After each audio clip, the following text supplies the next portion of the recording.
Guys, बहुत here from naturally next. अगर आप लोगों ने विंग्स की विड्थ बढ़ानी है अपनी और बहुत सी चीज़ें आप ट्राई कर करके थक चुके हैं, आपकी विंग्स की विड्थ नहीं बढ़ रही, तो आपको एक नई वेरिएशन बताएंगे विंग्स की, जो कि मेरी अपनी ओन क्रिएशन है और बहुत जल्दी इम्पैक्ट लाती है आपकी विंग्स की विड्थ बढ़ाने के लिए।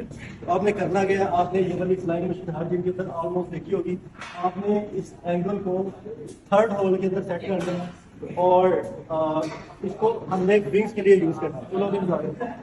आपने नीज को आपने सीट के साथ लगाना है और दूसरे हाथ से आपने उस चीज को पकड़ना है और आपने सर्कुलर मोशन में मूव करना है अपने हैंड को। आप देख सकते हैं विंग्स के लोअर पार्ट के ऊपर और विंग्स के मिडल पार्ट के ऊपर कितना फिट इम्पैक्ट लेके आ रही है ये वाली एक्सरसाइज।